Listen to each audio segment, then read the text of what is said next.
Los noruegos no están aquí porque quieren ayudar ni a la oposición ni al gobierno. Todas las refinerías de Venezuela están cerradas. No hay petróleo que refinar. Viernes 24 de mayo, aquí las informaciones más relevantes de esta semana. Comenzamos de inmediato. Según el parlamentario José Guerra, la falta de combustible se debe a que las diferentes refinerías del país trabajan por debajo de su capacidad operativa debido a la disminución de la producción de crudo. Escuchemos las causas. El diputado miembro de la Comisión de Finanzas de la Asamblea Nacional, José Guerra, explicó las razones de la actual escasez de gasolina. No está el problema, está aquí. La caída de la producción petrolera. Ahí está el problema. No hay petróleo que refinar. ¿Cuál es la situación actual? Refinería del Palito paralizada. No está produciendo 1 mililitro de gasolina. La refinería de Puerto La Cruz paralizada. No está produciendo 1 mililitro.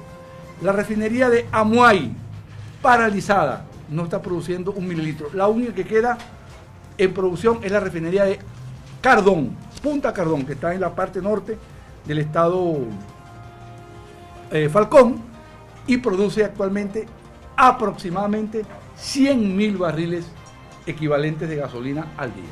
¿Cuánto consumimos? Venezuela hasta el año 2012 consumía 450.000 barriles diarios de petróleo equivalente a gasolina. Hoy está consumiendo, por la crisis económica, 200.000 barriles de gasolina equivalentes de petróleo. Es decir, si restamos lo que consumimos menos lo que producimos, nos queda un déficit de 100.000 barriles diarios de gasolina, que hay que importarlos. Estamos importando a razón de 100.000. Ese es el segundo componente de la crisis, que no tenemos cómo pagar esos 100.000 barriles de gasolina que vienen del mercado internacional. El también economista aseguró que esos despachos de gasolina han venido desde Rusia. Está Rusia dispuesto a sacrificar 8 millones de dólares diarios, Rosneft, que es una compañía estatal y privada, para saciar la irresponsabilidad de un gobierno que está arreglando la gasolina. Yo lo veo difícil. La falta de inversión y de personal calificado, además de los bajos sueldos en la industria petrolera, serían las razones principales por la cual las refinerías se encuentran en mal estado. Desde Caracas, Fernando Tineo, Venepress. Trabajadores de la estatal petrolera venezolana PDVSA aseguró que el volumen de gasolina disponible en el territorio venezolano permite abastecer tan solo el 15% de las estaciones de servicio. Iván Freites, secretario de la Federación Unitaria de Trabajadores y Trabajadoras de Petróleos de Venezuela, detalló que hace 19 años Venezuela contaba con 1.750 estaciones de servicio. Hoy no llegamos a 800 y de esas apenas se abastece un 15%, destacó. El economista José Toro Hardy, en entrevista en exclusiva para Venepress, sostuvo que PDVSA sin sanciones estaría en el mismo caos que vive actualmente debido a la mala gerencia de Hugo Chávez y Nicolás Maduro.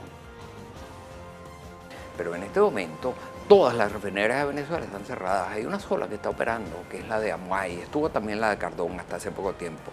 Pero Amuay está trabajando más o menos al 10% de su capacidad. Y en este momento allí nada más se están produciendo unos 30 a 40.000 barriles diarios.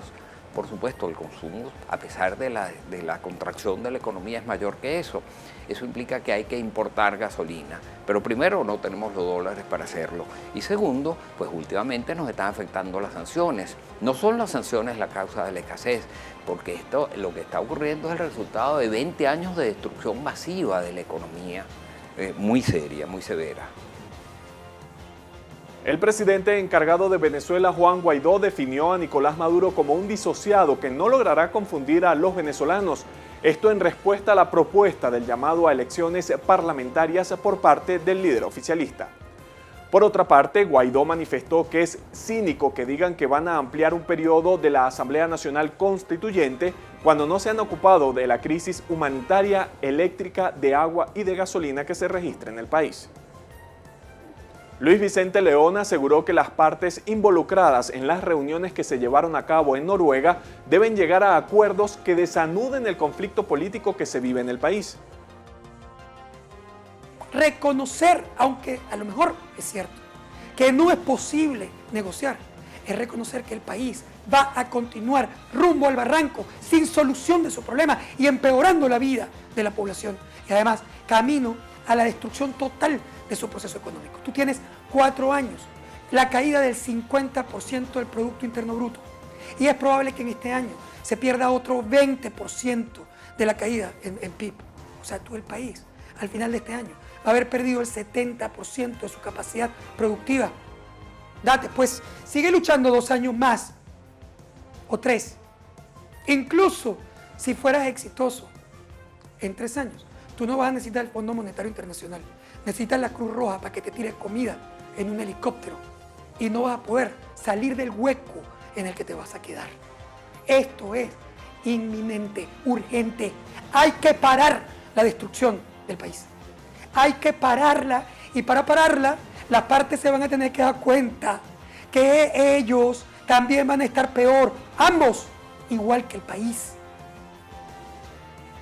Y el viceministro de Relaciones Exteriores de Italia, Riccardo Merlo, quien fue miembro de la misión del Grupo de Contacto Internacional, señaló que Maduro posee dudas para llegar a unos comicios libres.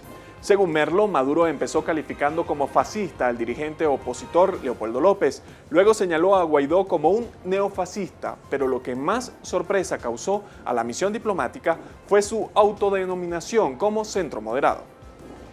Y en el mismo tema político, después de que Nicolás Maduro propusiera en un acto público celebrar elecciones parlamentarias adelantadas, el órgano explicó que no hay camino legal para realizar comicios antes de tiempo. Los diputados de la Asamblea Nacional reaccionaron ante el intento del régimen de Nicolás Maduro de efectuar elecciones parlamentarias un año antes de que se cumpla con el periodo constitucional del Parlamento. Indicaron que se pudo haber resuelto la crisis política del país convocando elecciones mucho antes o permitiendo el referéndum revocatorio. La verdad es que el presidente pareciera que viviera en la luna, porque en Venezuela todos sabemos cuál es la causa de la crisis. Y la causa de la crisis es su usurpación, su ineptitud, la corrupción de su gobierno. Y es por eso que nosotros hemos planteado que es indispensable la realización a la brevedad posible de unas elecciones libres y competitivas, pero no cualquier elección, una elección presidencial, porque el 20 de mayo del año pasado se dio un simulacro, un ejercicio único y exclusivo del poder de Maduro para intentar quedarse con la presidencia de la República. Eso no fue reconocido por la comunidad internacional, no fue reconocido por el país y mucho menos por la Asamblea Nacional de Venezuela, y es por eso que nosotros insistimos en que la única manera de resolver el problema agobiante que sufre la familia venezolana es con el despeje de Maduro de la presidencia de la República, del ejercicio del poder en Miraflores, y que abra paso para que haya una elección competitiva y una elección libre. En dado caso de pensar o evaluar un adelanto a las elecciones parlamentarias, vendría siendo después de haber el cese de la usurpación, de lograr el gobierno de transición y convocar a las elecciones libres. Sería el único escenario, que más allá de las elecciones libres, en el tema presidencial, pudiéramos convocar unas elecciones como siempre y anteriormente se ha convocado, se había dicho, de elecciones generales en Venezuela. Pero ahorita, porque un simple usurpador diga que va a convocarla, bueno, quiero ver eso. Quiero ver que lo logre, pero aquí lo que sí está claro es que va a haber exceso de usurpación y con el favor de Dios va a ser este año. Este martes 21 de mayo los periodistas no tuvieron acceso nuevamente a la Asamblea Nacional, censurados por la Fuerza Armada y el régimen de Nicolás Maduro. Desde Caracas, Fernando Tineo, Venepress. El exdirector del Servicio Bolivariano de Inteligencia Nacional, Manuel Ricardo Christopher Figuera, escribió una carta dirigida al ministro de la Defensa, Vladimir Padrino López, en la que le pregunta si realmente se siente leal a la patria venezolana. Figuera, quien se rebeló en contra de Nicolás Maduro y dio la orden de liberar a Leopoldo López el 1 de mayo, le pidió a Padrino que dirija el proceso de la transición del país para recuperar la gobernanza del Estado. Y esta semana, 2 funcionarios del régimen de Maduro perdieron la vida. Uno de ellos fue presuntamente asesinado y otro se suicidó. El general del ejército venezolano Jesús Alberto García Hernández fue encontrado muerto el pasado 15 de mayo en la habitación número 9 del Hotel Colonial que comunica Caracas con la capital del estado vecino de Miranda, Los Teques. Mientras tanto, el sargento de la Dirección General de Contrainteligencia Militar, DIGESIM, Luis Armando Monsalve, se suicidó luego de ser sometido a torturas en la sede policial ubicada en Boleíta, acá en Caracas. El mayor general y ex jefe de inteligencia y contrainteligencia militar, Hugo Carvajal, acusó a Carlos Enrique Quintero Cuevas como responsable de los fraudes electorales y solicitó a la Asamblea Nacional a proceder con la investigación. A través de su cuenta de Twitter, indicó que entre 2004 y 2012 Carlos Quintero era la primera persona en conocer los resultados preliminares de cada elección. Yo era la segunda y el presidente Chávez la tercera, señaló. Y ahora hay evidencias de que el Ejército de Liberación Nacional sí mantiene nexos con el gobierno de Nicolás Maduro en los estados Zulia, Táchira, Apure, Bolívar y Amazonas, a través de los comités locales de abastecimiento y producción. Los minimercados siempre vienen en cajas con el rostro de Hugo Chávez y el de Nicolás Maduro, pero ahora tienen una calcomanía verde con una leyenda en letra menuda, como han asegurado desde 2018 fuentes locales. Un proyecto de ley considerado como la legislación más amplia y severa hasta el momento para enfrentar la crisis en Venezuela y restaurar la democracia fue aprobado este miércoles por el Comité de Relaciones Exteriores del Senado de Estados Unidos. El senador republicano aseveró que su país seguirá proporcionando ayuda humanitaria que tanto se necesita y ayudará a coordinar los esfuerzos para una Venezuela post-Maduro. En otro tema, las compañías estatales de telecomunicaciones CanTV y Movilnet se encuentran en deterioradas condiciones y alertan sobre un posible colapso. Trabajadores de las compañías de telefonía e internet, CanTV y Movilnet, ambas propiedades del Estado, denunciaron que en lo que va de año ya han renunciado al menos 6.000 trabajadores, esto a consecuencia de las pésimas condiciones en las que laboran. Y ahora nos vamos a lo más viral de la semana con el tuit del diputado José Guerra que reflejamos en nuestra red social de Instagram, que lleva al menos 20.000 impresiones y dice lo siguiente: estos inútiles del Banco Central de Venezuela y Sudeban no saben el lío en el que se han metido y van a crear tratando de hacer un sistema propio para sustituir a Visa y Mastercard. Si no pueden producir gasolina teniendo petróleo, menos van a poder implantar un sistema propio de pago. También queremos agradecer a nuestro seguidor de la semana, el senador estadounidense Bob Menéndez, quien cuenta con más de 160.000 seguidores en la red social Twitter. Recuerden que somos Venepress en todas nuestras plataformas digitales. Los acompañó Alberto Toro Bielma. Nos despedimos con Alejandro Quiñones y nuestro segmento Dinero, donde compartirá información clave para su bolsillo. Hasta la próxima.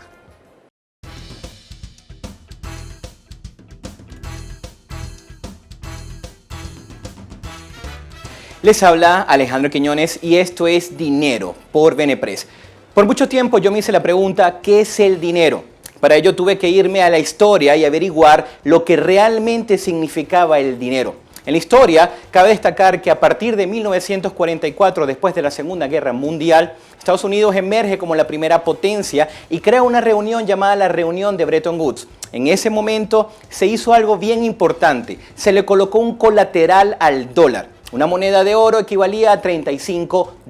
En ese momento, Europa estaba devastada después de la Segunda Guerra Mundial y era momento de invertir o financiar a Europa para que se levantara. 1971, Richard Nixon, en función a muchas razones, tiene que eliminar el Tratado de Bretton Woods y tiene que decirle a la Reserva Federal, imprime dinero. En ese momento, el dinero pasa a ser literalmente papel. Por eso Robert Kiyosaki dice que los pobres trabajan por dinero y los ricos hacen que el dinero trabaje para ellos. Recuerda esto, el dinero es únicamente papel, no trabajes toda la vida por él. Les habló Alejandro Quiñones y esto es Dinero por Venepress. Síguenos a través de nuestras redes en Twitter, Facebook e Instagram como @Venepress y @AcuConsultor.